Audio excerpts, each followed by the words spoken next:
Mi nombre es Pilar Villanueva y este video va a tratar sobre el Convenio Internacional del Sistema Armonizado de Designación y Codificación de Mercancías. Este convenio fue creado en Bruselas el 14 de junio de 1983, pero entró en vigor en enero de 1988 y ello bajo el auspicio del Consejo de Cooperación Aduanera. Y esto con el fin de facilitar el comercio internacional, de facilitar el registro, la comparación y el análisis de estadísticas, especialmente de las del comercio internacional. También tenían el objeto de facilitar las transacciones internacionales, reduciendo gastos que se podrían ocasionar si se tuviera que clasificar la mercancía cada vez que atraviesa un país. Recordemos que para que una negociación comercial sea eficiente, se debe contar con datos exactos y también comparables. Además, el sistema armonizado creado por dicho convenio será usado para la fijación de tarifas y estadísticas correspondientes a los diferentes modos de transporte. Ahora, para saber más sobre el convenio, entraremos al artículo 1, en el que nos detalla sobre algunas definiciones que debemos saber. Como primera definición tenemos al sistema armonizado de designación y codificación de mercancía, que se llamará sistema armonizado.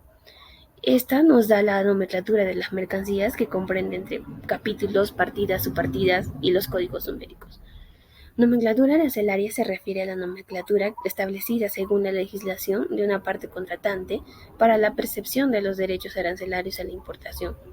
En nomenclatura estadística lo elabora una parte contratante para registrar los datos del comercio de importación y cuando nos menciona el Consejo se refiere al Consejo de Cooperación Aduanera y este también está representado por un secretario general. Cuando nos menciona la palabra ratificar se refiere a la aprobación, aceptación o ratificación propiamente dicha. El artículo 2 hace referencia al anexo y que debe ser consultado siempre para resolver cualquier referencia al convenio. Ya en el artículo 3 nos menciona sobre las obligaciones que deben tener las partes contratantes. Entre una de las obligaciones está que las partes se deben comprometer a que sus nomenclaturas arancelarias y estadísticas se ajusten al sistema armonizado y con ello aplicar las reglas generales para su interpretación, así como las notas, capítulos, subpartidas, y ello también con un debido orden, como se ve en el ejemplo. La primera parte, que consta de dos cifras 0,1, nos habla del capítulo. Si le añades un 0,4, habla de la partida. Y si a esas cuatro cifras se le añade dos más, nos habla ya de una subpartida. Otra de las obligaciones es que pueden introducir las adaptaciones de texto que sean indispensables en relación con la legislación nacional. Otra es que pueden añadir subdivisiones dentro de su propia nomenclatura arancelaria o estadística, siempre que tales subdivisiones se añaden y codifiquen a un nivel superior al del código numérico de 6 cifras que figuren dentro del anexo del convenio. Artículo número 4. Aplicación parcial por los países en desarrollo. Cualquier país en desarrollo que sea parte contratante puede diferir de la aplicación de una parte o del conjunto del sistema armonizado. Se compromete a hacer lo necesario para aplicar el sistema armonizado completos de 6 cifras en un periodo de 5 años que sigan a la fecha de entrada en vigor. En estos casos, la aplicación parcial de la sexta y de la quinta cifra correspondientes a la parte del código del sistema armonizado que no se apliquen serán reemplazados por ceros. Se notificará al secretario general las subpartidas que no apliquen si no se encuentran en vigor. Se compromete formalmente a aplicar el sistema armonizado completos con sus 6 cifras en un periodo de 3 años que sigan a la fecha de entrada en vigor. Cualquier país en desarrollo que sea parte contratante y aplique parcialmente el sistema armonizado conforme a las disposiciones del presente artículo quedarán exentos de las obligaciones que impone el artículo número 3 en lo que se refiere a subpartidas que no apliquen. Artículo número 5. Asistencia técnica en los países de desarrollo. Los países desarrollados que sean partes contratantes prestarán asistencia técnica a los países en desarrollo que lo soliciten. Artículo número 6. Comité del sistema armonizado. De acuerdo con el presente convenio, se creará un comité denominado Comité de Sistema Armonizado, el cual se reúne por lo menos 2 veces al año, convocados por el secretario general y tiene lugar en la sede del Consejo. El Comité del Sistema Armonizado elige a su presidente. Redactan sus propios reglamentos por decisión de la mayoría de 2/3 de los votos de los miembros y dichos reglamentos se someten a aprobación del Consejo. Gracias. En el artículo 7 nos habla sobre las funciones del comité. Este tiene como funciones proponer cualquier proyecto, redactar notas explicativas, formular recomendaciones para asegurar la interpretación y aplicación de los informes del sistema armonizado. Luego, en el artículo 8 nos habla sobre el papel del Congreso. Este tiene como papel examinar las propuestas de la enmienda al presente convenio elaboradas por el Comité del Sistema Armonizado y también las recomendará a las partes contratantes de acuerdo con el procedimiento del artículo 16. Luego, en este artículo, que es el 9, se habla sobre los tipos de los derechos de aduanas. Este menciona que las partes contratantes no contraen por el presente convenio ningún compromiso en lo que se refiere al tipo de derechos arancelarios. Hablando en el artículo 10, se habla sobre la resolución de las diferencias. Cualquier diferencia entre las partes contratantes sobre esta interpretación o aplicación del presente convenio será resuelto en lo posible por la vía de negociación directas entre dichas partes. También se habla que si el Comité de Sistema Armonizado no puede resolver la diferencia, la presentará ante el Consejo, que hará las recomendaciones pertinentes conforme al apartado 3 del artículo 3 del convenio por el cual se crea el Consejo. Artículo 11. Condiciones requeridas para ser parte contratante. Parte contratante del presente convenio son los Estados miembros del Consejo, también las uniones aduaneras o económicas a las que se ha transferido la competencia para finalizar tratados y, por último, cualquier Estado al que el Secretario General dirija una invitación para ser parte de ellos. Artículo 12. Procedimientos para ser contratante. Cualquier Estado, unión aduanera o económica que cumpla las condiciones requeridas para ser parte del contratante, como firmándolo sin reserva de ratificación, depositando un instrumento de ratificación después de haberlo firmado a reserva de ratificación, o adhiriéndose a él después de que el convenio haya dejado de estar abierto a la firma. Los instrumentos de ratificación o adhesión se depositarán ante el Secretario General. Artículo 13.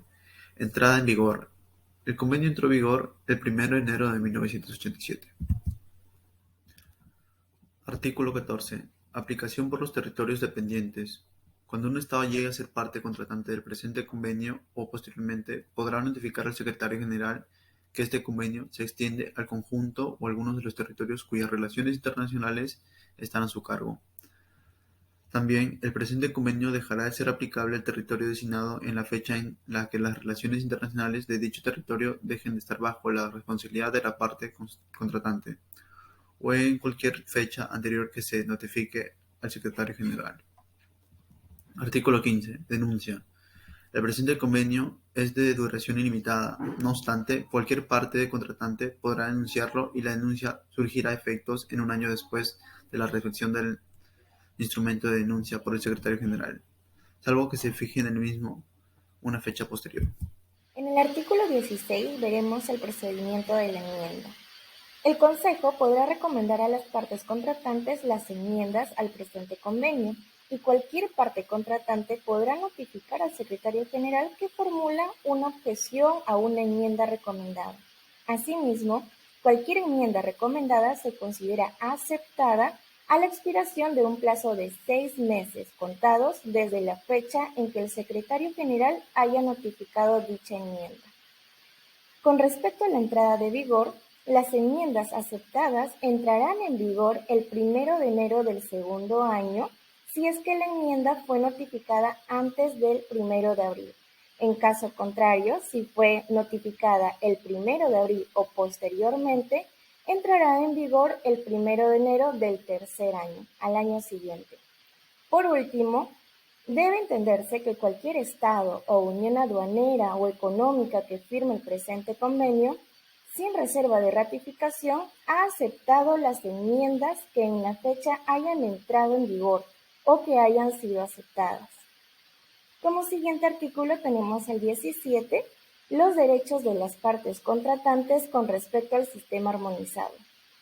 En este artículo vemos que el apartado 4 del artículo 6, el artículo 8 y el apartado 2 del artículo 16 son los que confieren los derechos a las partes contratantes. En el artículo 18 tenemos a las reservas. No se admite ninguna reserva al presente convenio. En el artículo 19 veremos a las notificaciones del secretario general. El secretario general comunicará a las partes contratantes, a los estados signatarios, a los estados miembros del Consejo que no sean parte y al secretario general de Naciones Unidas las notificaciones recibidas. Asimismo, comunicará las firmas, ratificaciones y adhesiones, la fecha en que el presente convenio entre en vigor, las denuncias recibidas, las enmiendas al presente convenio, las objeciones formuladas a las enmiendas recomendadas y las enmiendas que sí fueron aceptadas. Y por último, veremos el artículo 20. En el artículo 20 vemos el registro en Naciones Unidas. De acuerdo con el artículo 102 de la Carta de Naciones Unidas, el presente convenio se registrará en la Secretaría de Naciones Unidas a petición del Secretario General del Consejo. Esto se dio en Bruselas el 14 de junio de 1983 en lengua francesa e inglesa y se le dio un ejemplar, el cual fue depositado en el secretario general del Consejo, quien fue el encargado de remitir las copias certificadas a todos los estados y a todas las uniones aduaneras o económicas que se contemplan en el artículo 11. Bien, y con el artículo 20 hemos dado fin a nuestra pequeña interpretación, resumen de lo que es el Convenio Internacional del Sistema Armonizado. Muchas gracias.